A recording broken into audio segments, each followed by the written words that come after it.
자, 그 다음에 487에 가보시면 이제 여기입니다.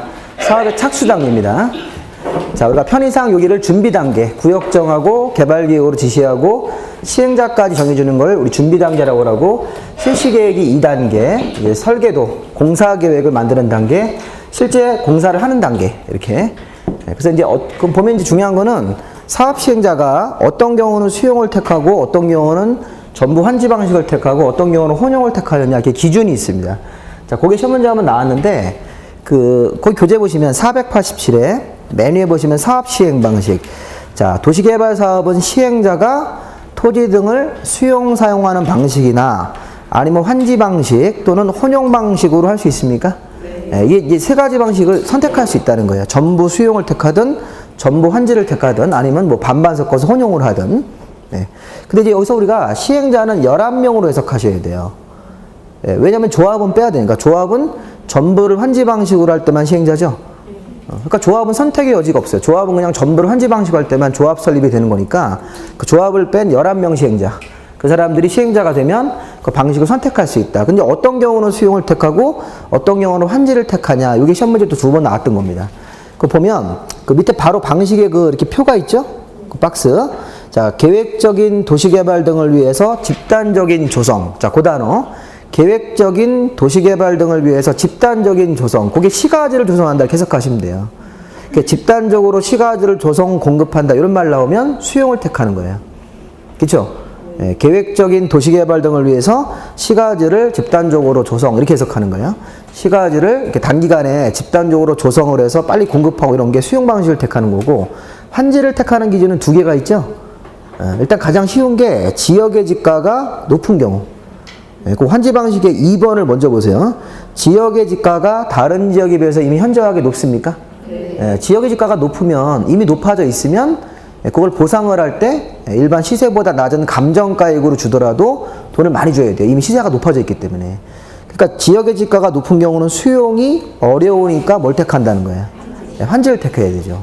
또 하나는 위에 1번의 환지 방식에서 토지를, 자, 대지로서 효용을 증진한다. 대지로서 효용 증진이라는 게 이런 얘기하는 거예요.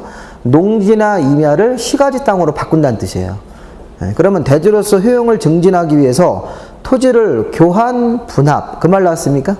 네. 토지를 지금 교환한단 말 나왔어요. 교환. 토지를 분필, 합필하고 토지의 구획을 변경해주고 토지 모양 자체를 바꿔주겠다는 거예요. 그 다음에 지목이나 형질 변경, 토지의 지목도 바꾸겠죠. 전답, 임야가 나중에는 대지로 바뀌는 거라고요. 공시법 시간에 배운 지목, 이런 거를 다 바꿔서 시가지 땅으로 바꿔서 최종적으로 토지를 교환한다는 말이 있죠. 그 결정적 힌트라고요. 교환. 그럼 무슨 방식이에요? 환지. 우리 머릿속으로, 야, 사업하기 전에 내가 농지가 500평 있었어요. 그럼 나중에 환지 받을 때는 대지로 받습니까? 네. 시가지로 개발된 땅 대지. 그러니까 상가 대지든 공장지는 대지든 간에 아니면 주택용 대지든 간에 대지를 받는 거라고요. 근데 보통 환지 받을 때는 면적이 반으로 준다는 생각을 하셔야 돼요. 제가 이제 그 설명을 드릴 건데, 이 환지 방식을 좀 보세요. 자, 토지를 교환한다는 말이 환지 방식을 택하는 기준인데, 이렇게 생각하셔야 됩니다. 자, 사업을 할 때는, 환지 받을 때는 토지 부담률이라는 게 있어요. 부담률. 자, 무슨 말이냐면, 자, 환지 방식에서, 자, 제가 종전 토지가 이렇게 농지예요. 농지는 모양 자체가 일정하지 않습니다. 예. 그러면 이제 이게 농지라고 생각하시고, 뭐 전답이 같은 거, 이 면적은 한 500평 정도. 자, 소유자는 갑입니다. 그럼 이 사람이 나중에 이렇게 환지를 받겠죠. 사업이 끝난 다음에. 예, 사업이 끝나면 환지, 어떤 특정 위치에서 환지를 받는다고요. 환지 받을 때는 네모 반듯하게 구획 정리가 되죠? 예, 토지역의 지목이 농지가 아니라 이제 대지로 준다고요. 근데 면적이 500평이 아니에요. 예, 이 사람 500평 환지 받는 경우는, 그런 경우는 물론 가능은 하지만 그렇게 일반적이지가 않고, 일반적으로는 여기서 토지 부담률이라는 게 있다. 부담률.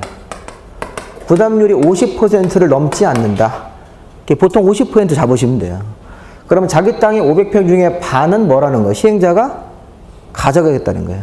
사업 시행자가 반 정도 땅은 떼가고 나머지 반 정도 면적만큼만 특정 위치에다 환지 주는 거라고, 이렇게. 만약에 부담률이 60% 되셨습니까? 네, 그러면 60%를 빼가는 거예요. 네, 그럼 500평에서 300평 빼가고 200평 정도만 환지해 주는 거예요. 그렇게 받으면 그게 적정 규모가 되는 거예요. 지금 부담률이 50%면 250평을 받으면 이거 우리가 적정 규모로 환지를 받았다 이렇게 얘기를 하는 거예요. 예, 그러면 제가 250평보다 면적을 늘려서 260평을 받으면 이게 증환지 받는 거예요. 증환지. 예, 환지를 넓혀서 받은 거예요. 기존 적정 규모보다 큰 환지를 받았고, 가만지라는 것도 있을까요? 예, 240평 이렇게 받으면. 뭐 230평, 200평 이렇게 받으면 이게 가만지란 말을 써서 우리 환지 방식에서는 현행법상 증환지, 가만지를 모두 인정한다 이렇게. 예, 근데 시험 문제가 증환지는 인정하지만 가만지는 인정할 수 없다. 이게 시험 문제라고요. 우리 법에서 둘 다 가능하죠. 예, 근데 증환지, 가만지라는 말의 뜻을 알아야 된다고요. 우리가 언뜻 생각하면 500평 가진 사람이 260평 받으면 원래보다는 면적이 줄었죠. 이걸 가만지라고 생각하시면 이게 증환지예요. 예, 왜냐하면 500평에서 토지 부담률을 뺍니까? 여기 만약에 임야가 있어요. 임야가. 옆에 또 여기 의뢰하는 사람은 임야가 있는데 이 사람은 600평이 있다고요. 그럼 이 사람도 환지 받을 때 이렇게 환지 받을 거 아닙니까? 나중에 사업이 끝나고 나면 특정이 있지. 그럼 이 사람은 얼마 받아요? 300평 받는 거니까 이렇게. 토지 부담률은 여기 기존 땅 주인한테 다 적용되는 거야. 이렇게. 야, 너 600평 있으니까 50%는 내놓고 300평만 받아가라. 그럼 적정금을 받는 거라고요. 그러니까 환지 받을 때 돈 문제가 생기겠죠, 돈. 네, 이거 농지를 이거 평가해 보니까 2억 나왔어요, 2억. 근데 환지 받은 이 땅이 이게 4억일 수도 있을까요? 그럴 수 있어요? 면적이 지금 반으로 줄었잖아요, 그죠? 여기 지금 부담률 고려해서 반만 환지 받았는데 이게 땅값을 계산해 보니까 이거는 개발된 대지라고, 대지. 시가지 땅이니까 이게 만약에 5억일 수도 있어요, 5억. 네, 그럼 이 사람은 환지 받을 때 그냥 받는 거에 3억을 내셔야 돼요. 그냥 받는 거야? 그런 생각을 하시면 안 되죠. 그런 생각을 하면 그게 부당이득이에요. 그냥 받는 게 어딨어요? 이렇게 되면, 아니, 이거 뭐 복권된 거네? 이렇게 되면, 그죠? 내 땅이 환지 방식 들어가서 2억짜리 땅을 5억짜리 땅으로 받는데 그냥 5억을 날로 다 받으면 안 되잖아요. 3억을 내시는 거예요? 내는 거예요, 3억을. 내고 돈 받는, 환지 받는 거라고요. 아니, 그렇게 아니, 감정평가를 해보니까, 물론 이제 감정평가가 공정하지 않다라고 시비를 걸 수는 있어요. 네, 그렇게 할 수 있는데, 기본적으로 평가가 나왔다면, 그걸 믿고, 그 가격 차이가 있으면 돈을 내고. 그래서 보통 환지 받을 때, 이제 5억이니까 3억이라는 생돈을 내야 되잖아요, 지금. 종전권 2억밖에 안 된다고 평가가 나왔으니까. 그래서 이 땅을 담보로 돈을 빌린다고요, 보통. 빌려서 환지를 받다가 이 땅에다 이제 건물을 짓고 한 2년, 3년 지나면 이 땅값이 얼마가 됐어요? 7억이 된 거 아니에요, 7억.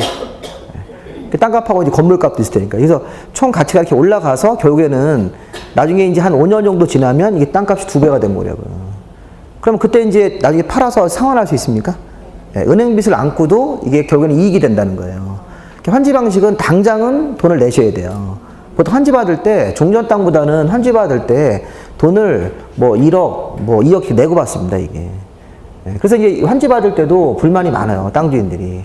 야, 내가 면적이 반으로 줄었는데, 근데 돈을 왜 내냐 이런다니까요. 근데 이거는 시가지 땅이잖아요. 이거는 옛날에 거름 냄새 나는 농지고. 그러니까 땅이 면적이 크다고 생각하시면 안 돼요. 면적이 큰 걸 자꾸 주장하시고 하면 아니라 이게 땅에 대한 가치 평가를 해서, 그래서 이제 감정평가사들이 이제 들어가서 이제 환지 방식 같은 거 할 때, 그래서 저 아시는 분, 저 학교 선배 누나가 이제 감정평가사 하시는데 이런 거 안 하려고 그래요. 이런 거 하면 욕만 먹는다고요. 이거 해도 돈도 얼마 안 되는데 땅 주인들한테 막 잘못하면 테러 당한다고 막 그러다고요.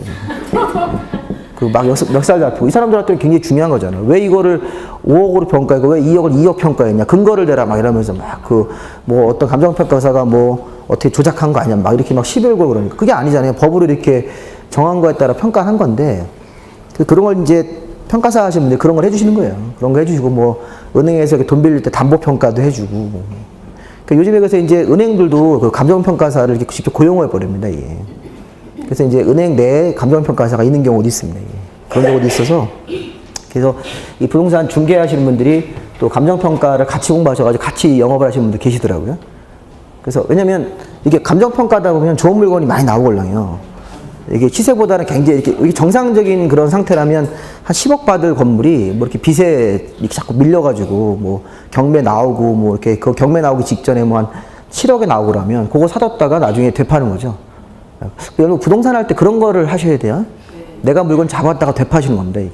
계약금만 걸어놓고. 그래서 좀 일단 기본적으로 좀 총알이 좀 있으셔야 돼요.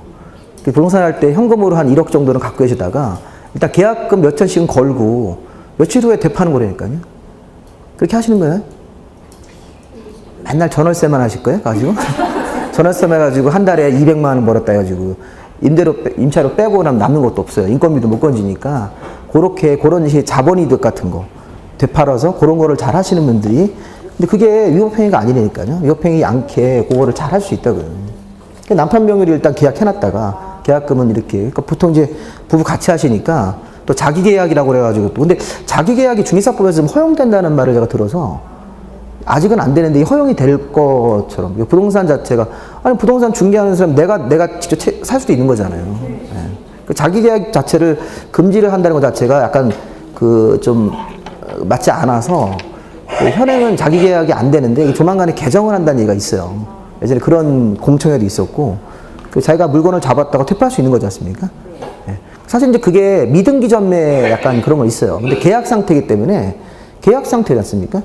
내가 취득하고 파는 게 아니라 계약만 걸어놓고 나서 그 상태에서 내가 그거를 다른 사람한테 다시 넘기는 형태니까, 근데 원래는 이제 내가 취득을 한 다음에 내가 세금 내고 내 앞으로 등기한 다음에 팔아야 되는데 그 과정을 생략하고 계약금만 걸어놓은 상태에서 일단 찍어놓는 거죠. 예. 근데 그 사람이 그 계약금 제가 걸어놓은 걸 2배 상환하고 다른 사람한테 팔 수도 있는 거예요. 예. 계약금이라는 건 내가 그거 갖다가 확실하게 내 거라고 보장한 건 아니지 않습니까? 계약만 해놓은 상태니까.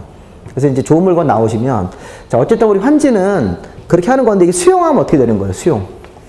수용을 하면 여기 500평이라는 땅을 아까 제가 2억 그랬죠? 그럼 2억이라는 돈을 받고 이제 소유권을 시행자에게 넘겨주고 나오는 거예요, 갑은.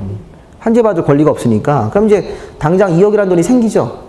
그러니까 좋은 거 같이 보이는데 좋은 게 아니라고. 2억이라는 땅, 2억이라는 돈 금방 없어져요, 이거. 그래서 이제 가급적이면 환지를 받는 게 토지 소유자한테도 유리하다고 그런다고요.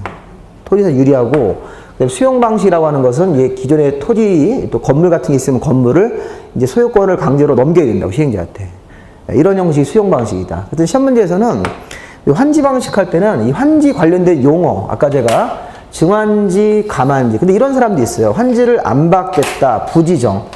우리 환지를 안 받는 것도 있나요? 자, 이 사람이 2억짜리 땅을 가지고 있었죠? 근데 환지를 받을 때 5억이니까 3억을 내야 된다는 거잖아요. 환지를 받으려면.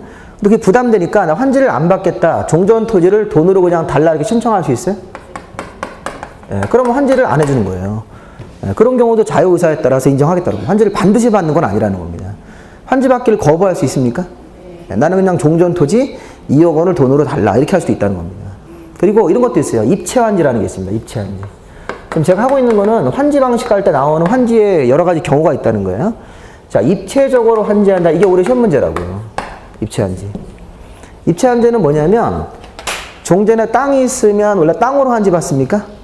그걸 뭐라고 그래요? 평면환지라고 그래요. 평면환지. 네, 땅 있는 사람한테 땅으로 주는 거니까. 종전 500평에 있던 농지에 있던 소유권이 새로운 250평 쪽으로 와서 이쪽으로 소유권이 넘어오는 거라고요. 근데 입체환지는 아파트로 받는 거예요. 아파트. 아파트나 상가로 이렇게 환지 대상물을 변형해서 받을 수 있다는 겁니다. 그래서 이제 입체환지라는 것도 이 토지 소유자가 신청을 해요. 아까 부지정도 신청을 했죠? 입체환지도 신청했습니까? 신청. 자, 이 사람이 500평 가진 사람이, 야, 나 땅으로 받기 싫다. 뭘로 달라? 아파트를 달라. 그 아파트를 달라는 얘기는 아파트 건물의 구분 소유권이죠?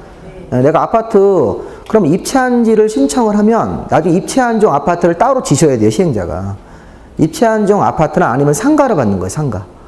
네. 그러면 상가를 받으면 입체한지 신청이라는 게 100명이 신청한 거예요, 100명. 종전 토지 소유자가 100명 신청합니까?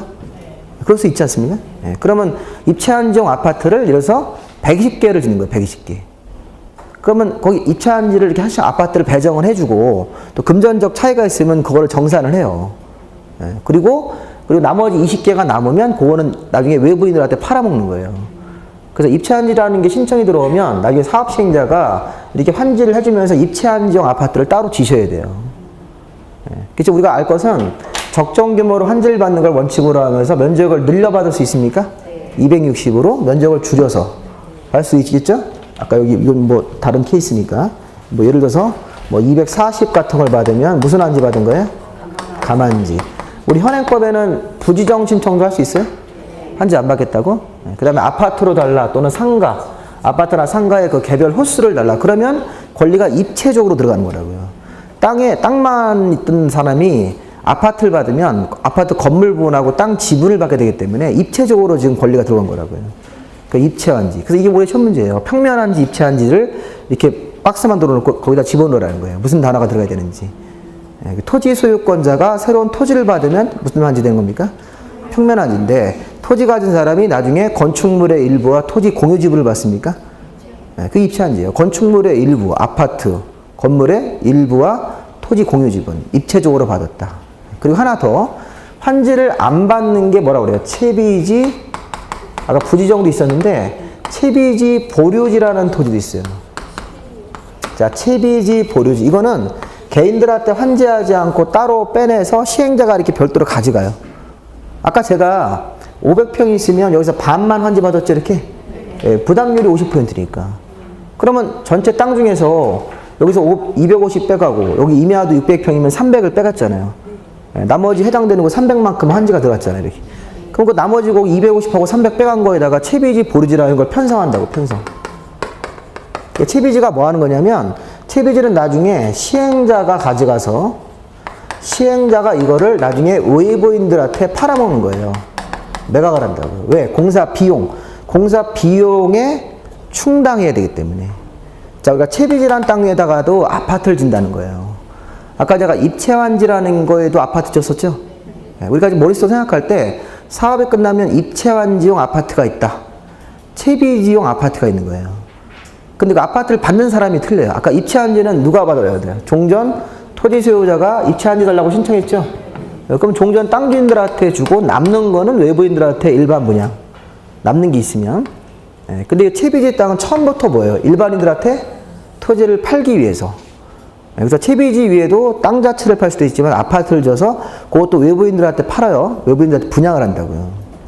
그럼 그 시행자한테 돈이 들어옵니까? 그럼 시행자가 공사 비용의 이 채라는 게 충당이라는 뜻이에요. 충당한다. 사업 시행자가 돈이 있어야지 공사할 거 아니에요. 그래서 그런 토지를 이렇게 빼가는 거고, 보류지라는 토지는 나중에 시행자가 이거를 갖는 게 아니라 이거는 나중에 행정청에게 토지가 넘어갑니다.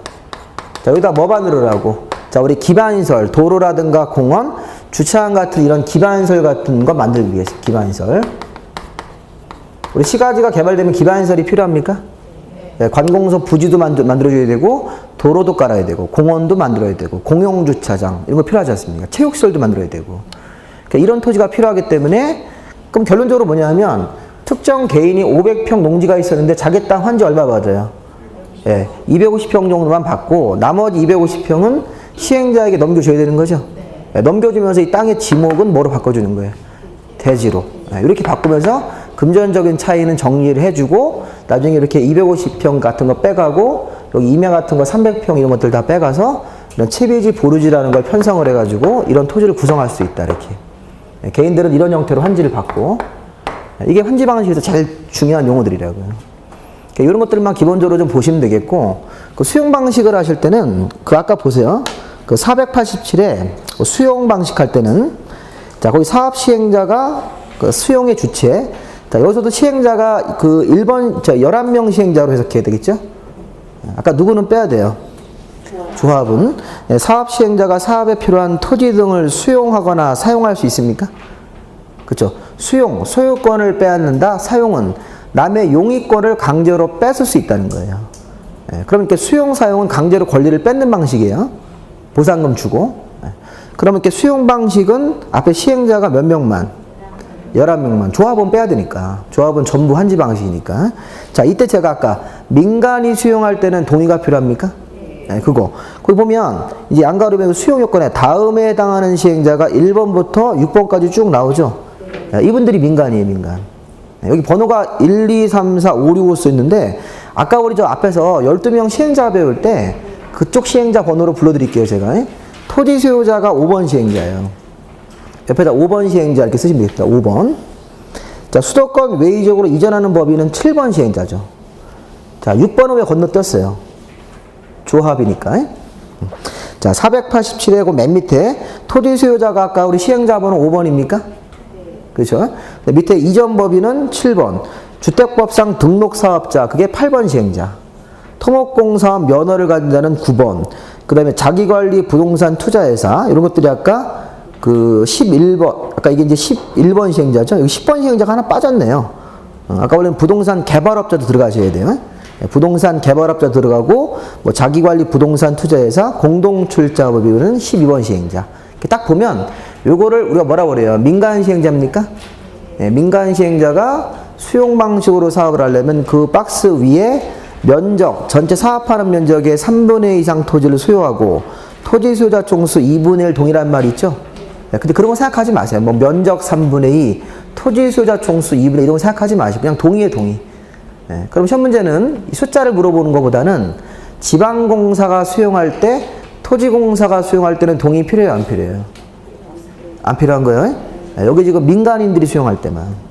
토지공사 같은 지방공사는 아까 우리 공공기관이고, 아까 뭐 정부 출형기관, 지방공사는 이런 면적의 3분의 2 뭐 소유 이런 게 필요 없다는 거예요. 그래서 그걸 시험 문제에서 3번 냈잖아요, 3번. 지방공사로 한번 내고, 토지공사로도 한번 내고, 이렇게 해가지고, 민간이 수용할 때만 동의가 필요하고, 또 한 장만 더 넘겨보시면요.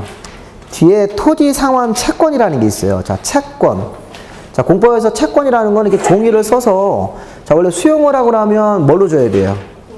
돈. 보상금 줘야 되는 거죠? 보상금. 돈으로 줘야 되지. 컵라면 같은 건 막 2만 상자 주고 그러면 안 돼요. 아, 2억이라는 돈을 컵라면으로 주면 안 되지 않습니까? 돈으로 줘야 되는 거죠. 옛날에 그게 시험 문제예요. 예? 옛날에 저희 그 사법 시험 문제에서 그게 행정법에서 수용이라는 절차를 국가가 진행을 할 때 보상을 왜 현금으로 줘야 되냐, 현물로 주면 안 되냐, 이렇게. 현물이라는 게 컵라면 같은 거 가져가는 거예요. 사막라면, 쇠고기라면 이렇게 가져가가지고 그거 팔았어. 이러면 안 된다는 거야. 근데 그거를 왜 안 되는지를 우리가 당연히 안 되죠. 돈으로 줘야지. 우리 지금도 시골 가면 그런 거 있죠. 옛날에 시골 가면 이렇게 할머니들이 옛날에 저도 봤는데 시골에서는 이렇게 저도 원래 시골 출신은 아닌데 저도 이제 장사하는 집 출신인데 고향 저 청주에서 이렇게 저희 집이 안경 장사를 해가지고 그 안경의 제 원가 구조를 잘 알아요. 그래서 제가 안경 같은 거 지금 이제 그만했으니까 그 이제 안경 살 때 반을 무조건 깎는 거. 안경 값이 그 원가가 굉장히 낮게 책정되어 있습니다. 그래서 안경 테 10,000원이면 원가가 2,000~3,000원이에요. 근데 옛날에는 근데 지금은 잘 모르겠어요. 지금은 잘 모르겠는데 하여간 그게 이제 저도 이제 근데 이제 옛날에 저도 이제 가끔 이제 저 이렇게 지방 고향이다 보니까 시골 가면 옛날에 이렇게 할머니들이 광주리 이렇게 떡 팔고 이런 거 있었잖아요. 그럼 떡 사 먹고 돈 안 주고 마늘로 주고 막 그러지 않습니까? 마늘. 그러면 그 마늘 받기 싫죠. 떡도 무거웠는데 마늘도 들고 다니잖아요. 떡장수가. 그렇게 옛날에 사람들이 생각한다고. 물물교환식으로 이렇게. 근데 그런 물물교환이 안 된다는 걸 이제 쓰는 거예요. 이게 고시 문제입니다, 이게. 그렇게 되면 이제 수용을 당한 사람에 대한 어떤 그런 법률적으로 여러 가지 문제점을 쭉 쓰는 거죠. 그게 이제 옛날에 시험 문제였었는데, 중요한 거는 항상 수용을 할 때는 보상금을 현금으로 주는데 대신 시행자가 돈이 없고 또 토지 소유자가 원하면 채권 줄 수 있다는 거예요. 채권, 현물 대신 채권, 증서를 하나 써주겠다는 거예요. 사업이 끝난 다음에 갚겠다, 이렇게. 채권. 그 보면 토지 상환 채권이, 자, 누가 원하면입니까? 토지 소유자가 원하면 매수 대금의 전부예요, 일부예요? 일부. 그 만약에 아까 여기 뭐 이 수용을 농지가 2억이 원래 보상금 줘야 되는데 1억만 현금 주고 나머지 1억에 대해서는 채권을 지급할 수 있다. 일부니까. 이거 전부 그러시면 안 돼요. 그래서 토지 소유자가 원하면 대금의 일부를 이 토지 상환 채권을 줄 수 있는데 이 토지 상환 채권의 특징 좀 잘 좀 보세요. 나중에 사업이 끝난 다음에 원금 1억하고 이자를 조성된 토지나 건물로 상환한대요. 이게 나중에 돈을 준다는 게 아니에요. 사업이 끝난 다음에 그 원금 1억하고 이자가 붙으면 거기 1억에 해당하는, 근데 이자가 만약에 1,000,000원 붙었다고 치면 1억 1,000,000원짜리 토지를 주겠다는 겁니까? 네, 그게 좀 상환 방법이에요. 우리 이런 거 갖다가 현금채라고 그래요. 현물채라고 그래요. 현물채. 나중에 사업이 끝난 다음에 원금과 이자를 돈으로 안 갚어. 그럼 뭐로 갚아요? 땅이나 건물로 갚아버린다고요. 그럼 이게 결국에는 환지 효과가 있는 거 아닙니까? 네, 수용 방식에 있지만 환지 효과가 있는 제도가 토지상환 채권이라고요. 그러니까 이게 수용을 해서 원래 보상금 2억을 깨끗하게 받고 나가야 되는데 일부는 현금 주고 나머지 일부에 대해서는 채권을 써서 주겠다. 왜? 토지 소유자가 원하니까. 대금의 일부만. 그럼 나중에 사업이 끝난 다음에, 만기가 사업 끝이에요. 사업 끝나고 나면 그 원금 1억하고 뭐 이자가 만약에 붙어 있으면 뭐 이자하고 원금에 대한 땅의 가치를 평가해서 그 땅으로 준다는 거예요, 이렇게. 원금 상환을. 그래서 이런 식의 채권을 발행해서 이제 시행자가 이제 돈 같은 게 별로 없으니까 이렇게 이제 돈 같은 거를 약간 조정할 수 있게끔 해주겠다는 겁니다. 이런 게 이제 시험 문제 나오는 주제들이라고요. 예, 그렇게 해서 도시계약법은 그 정도 보시면 되겠고, 그 뒤에 가보시면 환지 방식 할 때는 환지 계획이라는 걸 만들어서 아까 제가 설명한 거, 이 환지 계획 안에는 아까 이제 환지를 하는 그 내용들을 쭉 정하는 겁니다. 예, 뒤에 우리 환지 방식 보시면 환지 계획이라고 써 있습니까? 그래서 환지 계획에 보면 그 1번에 환지 설계라고 돼 있죠. 예, 말 그대로 환지를 어느 위치에 대주겠다 이렇게 설계를 하는 거예요. 설계. 환지 설계를 해서 거기서 우리가 뭐 증환지도 정하고 뭐 감환지도 정하고 뭐 입체환지 같은 것들을 그 오른쪽에 보시면 쭉 나와 있어요. 그래서 보면 환지 부지정부터 시작해서 거기 492페이지 맨 마지막에 환지를 부지정, 신청 동의함은 부지정입니까? 네, 토지 소유자가 안 받겠다 이렇게 신청할 수도 있고, 또 옆에 페이지 보시면 증환지, 감환지라는 개념이 있죠. 네, 그다음에 입체환지. 그러니까 입체환지는 뭐로 받는 거예요? 땅이 있는 사람이 땅으로 환지를 안 받고, 예, 토지 또는 건물 소유자가 신청을 하면 신청을 받아 건물의 일부와 토지 공유 지분을 부여할 수 있다. 자, 여기서 말하는 건물의 일부가 바로 뭘 얘기하는 거예요? 시행자가 별도로 짓는 아파트 얘기하는 거예요. 시행자가 입체한종 아파트를 짓는 거예요. 네, 그래서 그런 것들을 줘서 그런 아파트라든가 상가, 이런 건물의 일부와 토지 공유집을 줄 수 있고, 또 조금 내려오시면 동그라미에서 한 번에 채비지 보류지라는 게 있습니까? 예, 그래서 경비 충당용으로 빼가는 토지가 채비지고, 예, 규약이나 정관, 실시계획이 정하는 목적. 예, 그래서 규약이나 정관, 실시계획이 정하는 목적이 주로 이제 기반시설의 설치입니다. 기반시설. 예, 기반시설 같은 걸 설치하기 위해서 보류지 같은 것들을 뺄 수 있다. 이런 것들을 우리 환지 방식의 중요한 내용이라고 생각하시면 되겠습니다. 예, 여기까지만 보시면 충분합니다. 자, 그 다음에 이제 남은 시간 우리가 정비법을 제가 좀 설명을 좀 드리겠습니다. 쭉 넘기셔가지고 499의 도시 및 주거환경 정비법. 자, 정비법은 재건축, 재개발 관련 법이니까 제가 최소한으로 이제 필요한 용어들을 한번 설명을 해볼 테니까 일단 도시개발하고 비슷한 점이 좀 있어요, 이게. 자, 일단 정비법, 도시 및 주거환경 정비법이죠. 네, 근데 이제 그걸 그냥 줄여서 우리가 정비법이라고 호칭을 한다고요. 정비법. 그 정비법은 정비사업입니까? 도시개발사업이 아니라? 네. 자, 정비사업은 이거는 구시가지죠? 네. 구시가지를 이거는 철거한 다음에 다시 축조하는 개량사업하는 거라고요. 근데 이제 문제는 뭐냐면 정비사업은 6개로 나눠서 분석하셔야 돼요. 구시가지를 철거하는 사업이 6개가 있다니까요. 아까 도시개발 사업은 새로운 시가지 만드는 사업이죠. 그냥 하나예요, 하나. 도시개발 사업이라는 사업 자체는 하나밖에 없는데 정비사업이라고 해서 이렇게 구시가지 쪽을 정비하는 사업은 6가지로 나눠져 있다고요. 그 중에 이제 주택 재개발, 주택 재건축이 들어가 있는 거라고요. 그래서 제일 먼저 포인트는 용어 정의를 좀 먼저 보세요. 자, 499의 용어 정의 보시면 거기 정비구역이라는 용어 있죠? 아까 도시개발구역처럼 정비사업을 하기 위해서 지정고시 된 장소가 정비구역. 그 다음에 그 밑에 정비사업이란 뭐 이 법이 정한 절차에 따라서 거기 밑에 줄에 그 정비구역이나 가로구역 안에다가 정비기반시설을 정비하고 주택 등의 그 노후한 건축물들을 개량하는 사업이다. 자, 포인트가 정비기반시설도 정비해 줍니까? 기반시설. 그러니까 정비사업을 하면서 도로라든가 주차장 같은 게 부족하면 그런 것도 정비를 하면서 노후한 주택 같은 건물 등이 있으면 그렇게 해석하는 거예요. 노후한 주택 같은 구시가지에 있는 주택 등의 건물을 개량하는 다음의 사업이다. 뭐 다음의 사업이 뒤에 몇 개 있어요? 6가지가 있는 거죠. 요게 이제 올해 그대로 시험 문제입니다. 한 문제가. 거기서 우리가 뭐 일단 한번 좀 써보죠. 공부를 하시면서 정비사업은 처음에 주거환경 개선사업이라는 게 있습니까? 이 개선자가 붙으면 이게 뭐가 되는 거예요? 저소득층들 사시는 지역에. 이 개선자가 포인트인데 이게 상태가 아주 안 좋다는 거예요. 여기 보시면 경제적으로 어려우신 도시 저소득층들이 사는 지역이다. 이렇게 달동네네, 달동네. 저소득층이 사시고 그 옆에 정비 기반시설이 어떻습니까? 극히 열악해요? 네, 극히 열악하니까 도로도 아주 협소하고 또 상황에 따라서는 상하수도 이런 문제가 거의 해결이 안 되는 지역도 있다는 거예요. 우리나라 이 상하수도 보급률이 100%가 아니에요. 아직도 물을 지하수 같은 거 이런 거 받아가지고 쓰시는 경우도 있어요. 그러면 우리나라 실제 요즘에 수도 안 나오는 데가 어디 있어요? 근데 이때니까요. 산동네라든가 달동네 가면 안 나오는 데가 아직도 있어요. 나오더라도 이렇게 제한적으로 나오고. 그럼 그런 적들은 이 달동네 지역 저수역 층사시고 기반시설이 극히 열악하면서 노후한 건축물들이 어떻게 되어 있어요? 과도하게 밀집되어 있다. 이렇게 판잣집들이 쫙 있다는 거야. 1층짜리 막 옛날 그 부록고집 같은 거. 서울에 이런 거 많습니다. 이런 지역들. 그럼 거기서는 주거환경 개선 사업을 해주는 거죠. 그러면 그거보다 조금 더 상태가 좀 그래도 나은 지역들은 재개발 사업하는 거예요. 밑에 재개발 사업은요. 주택 재개발, 주택 재건축이라고 돼 있죠. 지금 재개발 사업할 때는 저소득이라는 말이 있어요, 없어요? 없으면 해석상 어떻게? 저소득은 아닌 중산층들이다 이렇게. 중산층 서민들이 사는 지역으로서 기반시설이 열악하면서 노후불량이 밀집한 지역이다. 그러면 주택 재건축 사업은요? 저소득은 아니죠? 이것도 중산층들 사는 지역인데 기반시설은 양호합니까? 노후불량이 밀집한 지역이다.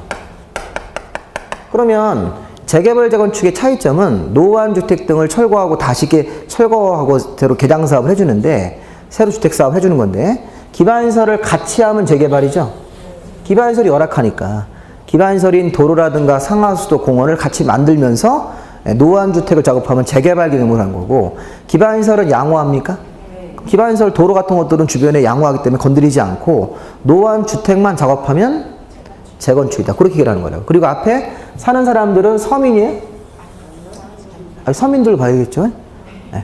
서민이 저소득은 아니잖아요. 저소득층은 아주 어려우신 분들. 일반 서민들은 그냥 우리가 중산층을 이렇게 얘기한다고요. 원래 좀 기준은 애매하죠. 근데 서민이에요? 부유층이 상류층이에요?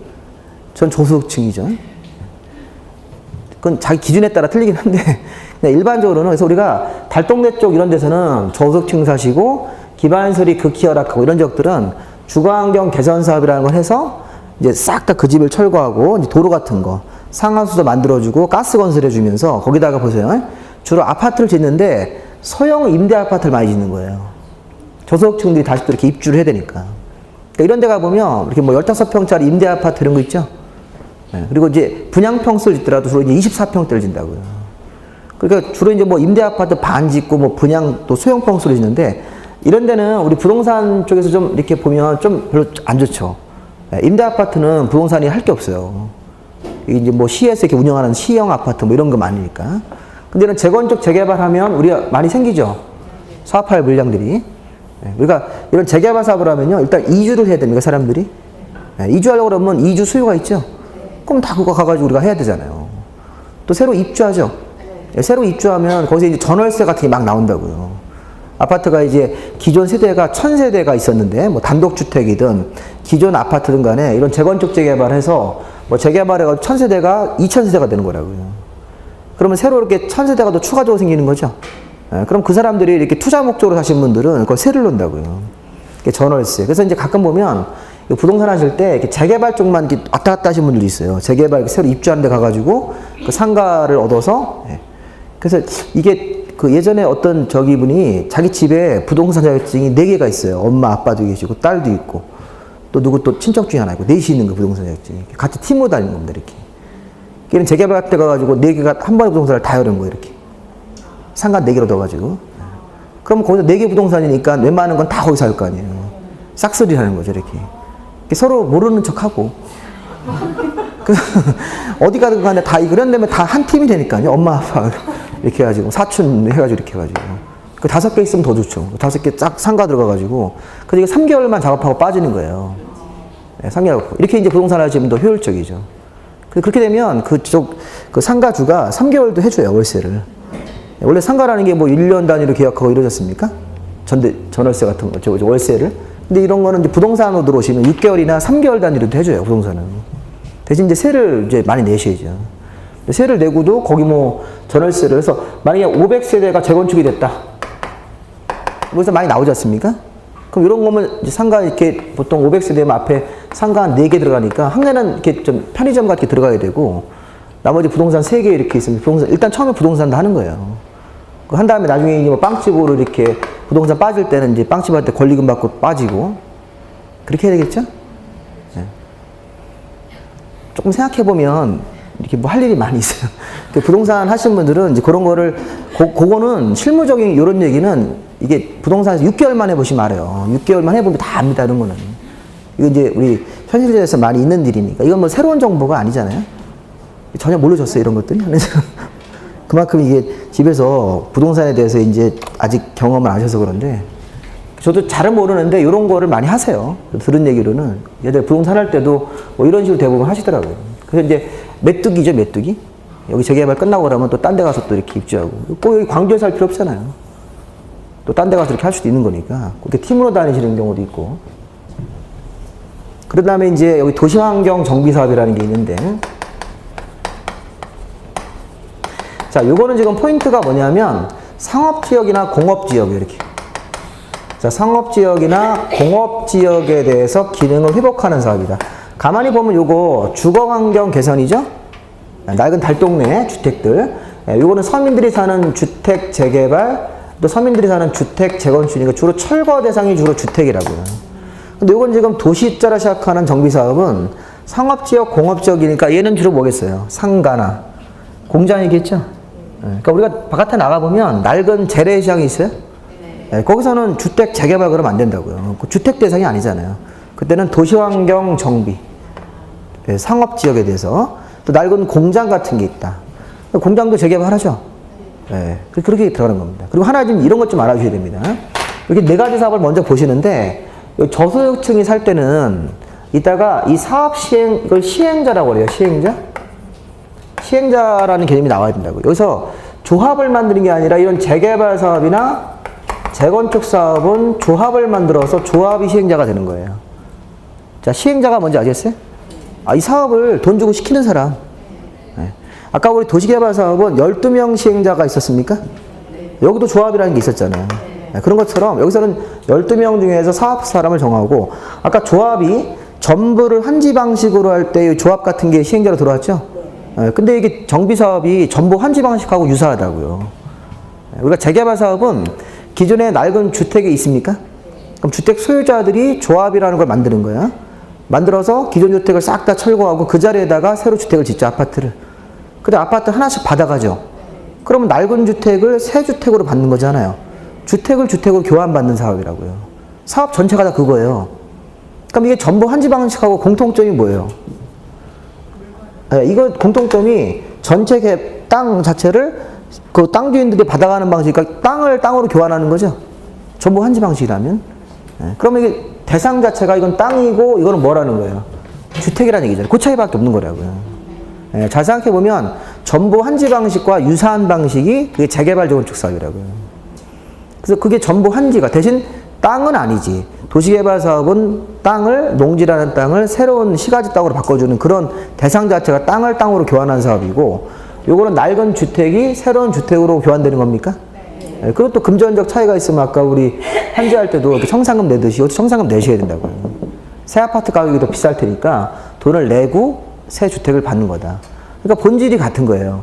땅을 땅으로 교환받는다. 전체가 사업이 그거다. 그러면 조합이 들어오듯이 여기서도 새로운 주택으로 전체가 낡은 주택 소유자가 새로운 주택 같은 걸 지어서, 그러면 중요한 거는 이 재건축 재개발 도시환경도의 상가 소유자들이, 공장 소유자들이 조합을 만드는 겁니다. 가난한 사람들은 조합 만들 수 있어요? 네, 없다는 겁니다. 이 조합을 만든다는 거는 이 서민들은 조합을 만들어서 조합에 경비를 내요. 경비 내야 되는 거죠. 네, 근데 여기 지금 이분들은 가난한 사람들이니까 조합 만들지 않고 사업 시행자가 시장 군수라고 그래요. 시장 군수, 관청. 네, 아니면 우리 토지주택공사 같은 사람을 여기서 주택공사 등이라고 하는데, 이런 공기업이 사업을 해준다고, 공기업이. 잘 보시면 행정관청이나 공기업이 가난한 사람들은 사업해주는 겁니까?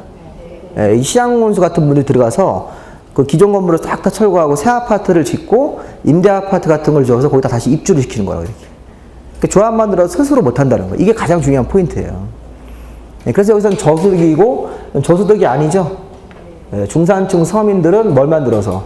재개발조합, 재건축조합, 도시환경정비조합 이렇게 만들어서 하는 거고, 요 위에 있는 사업은, 맨 위에 있는 사업은 가난한 지역들은 조합 만들 수가 없는 거예요. 사업 시행자가 시장군수나 국가공기업인 토지주택공사가 사업을 해주는 거라고요. 네, 그리고 그다음 이제 여기 5번째 사업, 요게 올해 기출문제예요. 주거환경 관리 사업이라는 게 있습니까? 네, 요거. 자, 우리 주거환경 관리 사업은 여기 개선자에서 요거 관리 2글자 바꾸면 되죠? 주거환경 관리 사업. 네, 그러면 주거환경 관리 사업이라고 하는 것은 리모델링과 유사한 방식, 철거 방식이 아니라는 거예요. 자, 거기 보면 주거환경 관리는 단독이나 다세대입니까? 자, 2층짜리 단독주택이라든가 우리 4층짜리 이게 빌라가 다세대예요, 다세대. 그러면 단독이나 다세대, 아파트는 안 돼요. 아파트 안 되고, 우리가 아파트는 이렇게 주택으로 쓰는 층이 5개 이상 올라가야 되는데 그 아파트는 안 되고 단독이나 다세대 같은 주택들이 있다. 근데 거기서 정비기반시설이나 공동이용소를 확충, 거기다가 이렇게 쓰세요. 시장운수가 이렇게. 자, 정비기반시설에다가 쓰세요. 시장운수 같은 사람들이 시행자로 들어가서 거기 정비기반시설을 확충해주고, 자, 거기 정비기반시설이나 공동이용소의 확충을 누가 해주는 거예요? 시장운수 같은 관청이 확충해주고, 그 옆에, 그게 중요한 거예요. 낡은 주거환경을 소유자들이, 주택 소유자들이 보전하면서 정비 개량합니까? 지금 보전이란 말이 나왔어요. 보전. 그러면 기존 주택을 철거를 해야 하네요. 안 하고 기존의 낡은 주거환경을 보전하면서 정비나 개량한다고 되어 있으니까 이게 리모델링과 유사하게 고치는 거예요. 고치는 거. 우리 옛날에 저기 일요일 밤에서 러브하우스 이런 거 있었죠?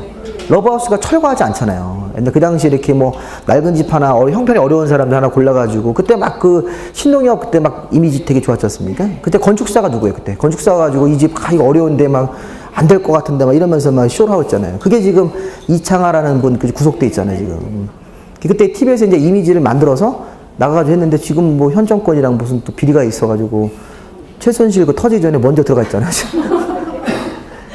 원래 최순실이 본명, 그 사람 개명했죠?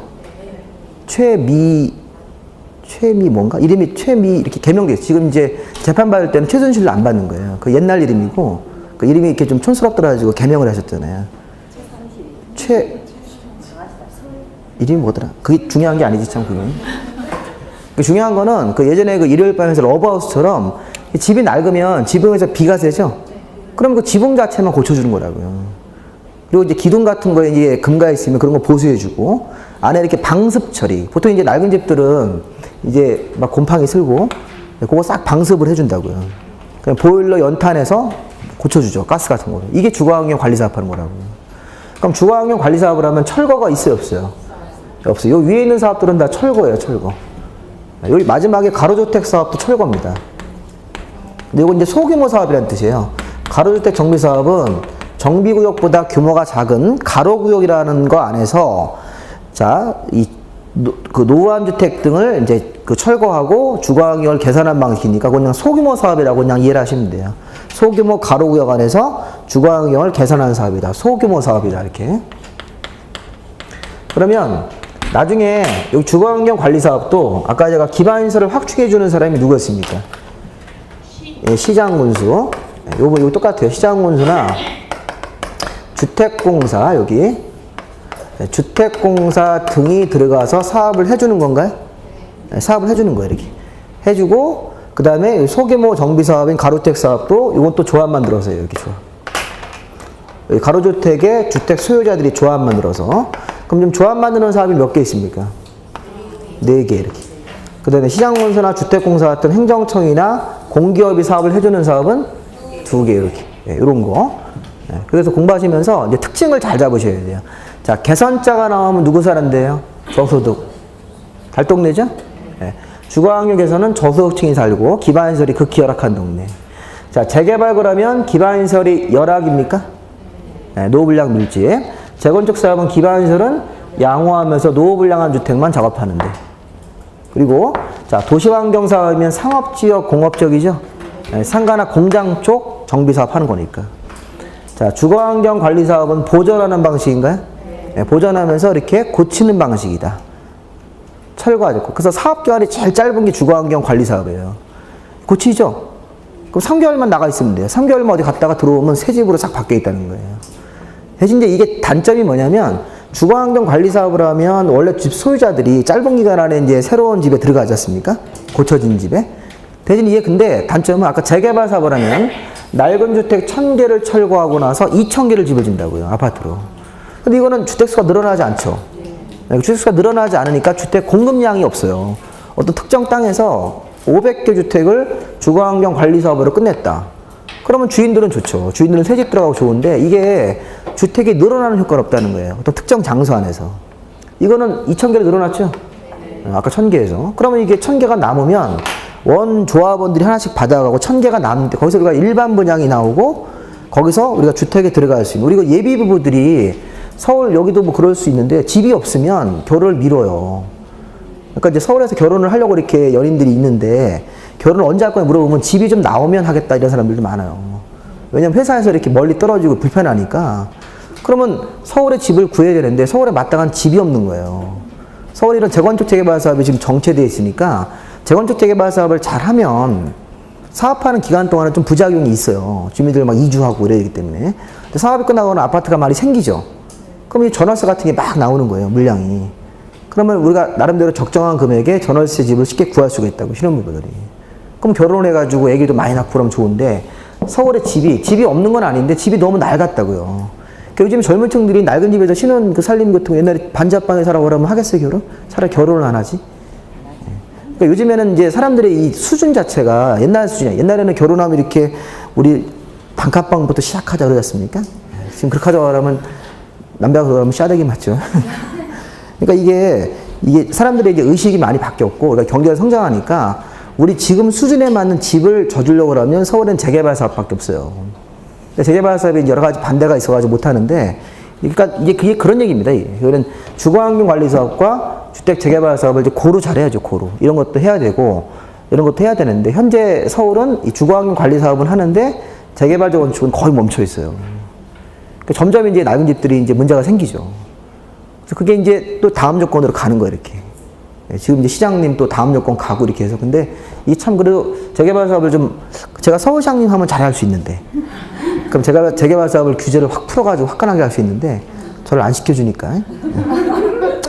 자, 일단 잠깐 쉬었다가, 이 정비사업 6가지 이름을 조금 가지고, 제가 요런 것도 한번 할 거예요, 이런 거. 요거 한번 하시고 이제 집에 가시면 되니까, 정비사업들은 순서를 하나 좀 보고, 잠깐 쉬었다 보시겠습니다.